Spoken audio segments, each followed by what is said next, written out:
What's going on YouTube? Marcus Crockett back with another video. Shout out to all the people that's been rocking with me. I see you, I appreciate you, and I most definitely salute you. If you brand new, if this is your first time here, if you take any value from what it is that I'm about to tell you, make sure that you hit the like and subscribe button by the end of the video. With that said, let's get into it. So the top two skills that you're going to need in not only in the commercial cleaning business, but really in any business, especially service related business, you're going to need, number one, to know how to be able to attract clients or decision makers. Let's just call them decision makers. The people who can actually, hit a green button. They're the ones that can get you the contracts. They're the ones who are going to sign the contracts. They're the ones that are going to give you keys, alarm codes, so on and so forth. You need to have a way to consistently get in front of these people. The second thing is you're going to need to know, once you get in front of them, how do you close them? How do you speak to these people in a way that says, hey, I like you, I want to do business with you? How do you do these things over and over again? Now, with that said, there are still other things that you need to be successful, but those are the top two. Now, some of the other things that you need to be successful is obviously how to clean, okay? You're going to need to know how to clean. You're going to need to train people on how to clean. You're going to need to be able to manage people. You're going to need to be able to hire people. You need to know where do you get qualified people? Where are you hiring them from? You're going to need to know all of these things, right? But the top two things are the things that I first said. So getting in front of decision makers, having a constant flow of appointments. To me, it's easy to do, but everyone's at a different space. And it was once upon a time, like I was in the position where that was like one of the hardest things to do. But I'm going to go ahead and tell you some of the things that helped me. So being able to consistently get in front of decision makers, there's really one of two ways to do it. Now, you can either do it paid or you can do it for free. If you want to do it for free, I did create a video not too long ago. I'll post it up top. These are just two simple ways that you can actually get in front of decision makers and be able to actually close on your first client if you're brand new or if you're in the beginning stages of your business. This is a free way. But if you want to get into your business, you want to scale your business, you want to grow your business a lot faster, then obviously the best way, the most time efficient way is to go paid. Everyone's different. Depending on where you are in your business, one may suit you better than the other one. It all depends on where you are. But the main thing is, regardless to whether you go free or paid, the main thing is you want your business to have a sense of omnipresence. So what do I mean when I say omnipresence? It's basically you want to be everywhere. And the best way that I know to make your business be everywhere is if you actually go out and you set up Google campaigns or Facebook campaigns, and you set your pixel up. So when a customer or a prospect types in commercial cleaning in my area or commercial cleaning near me, that your business pops up and it kind of follows them around, it tracks them around. Now, I will say this, right? I am not in no way an expert in running ads. Like I have a completely different department that takes care of that for me.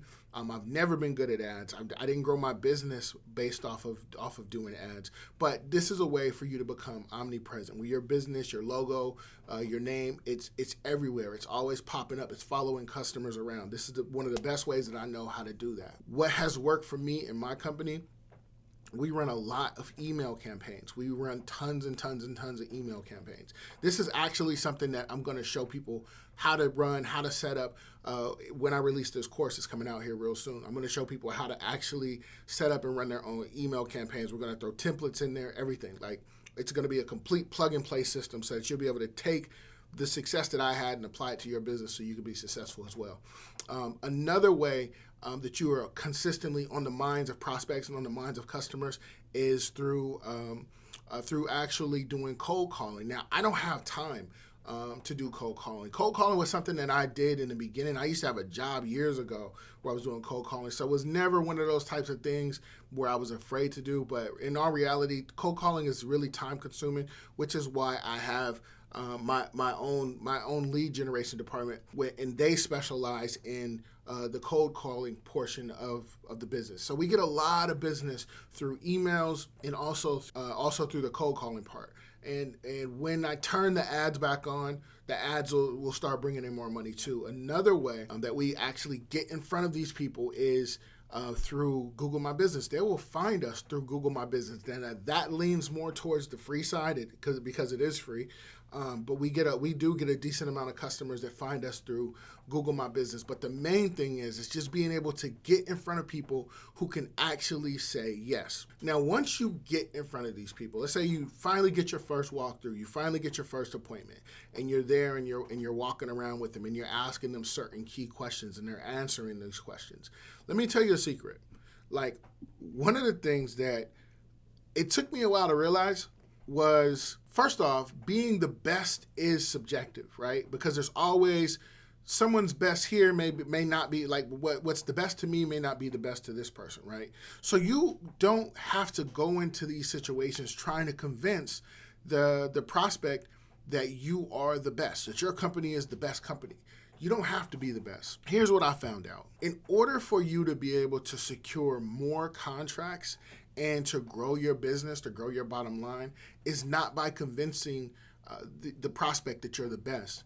You just have to convince them that you are better than their current situation. Does that make sense? So if their current cleaners are having problems with dusting and whatever it is, let all the other things that are built up in the scope of work, those are all going to be standard. If it's an office, it's all going to be basic stuff.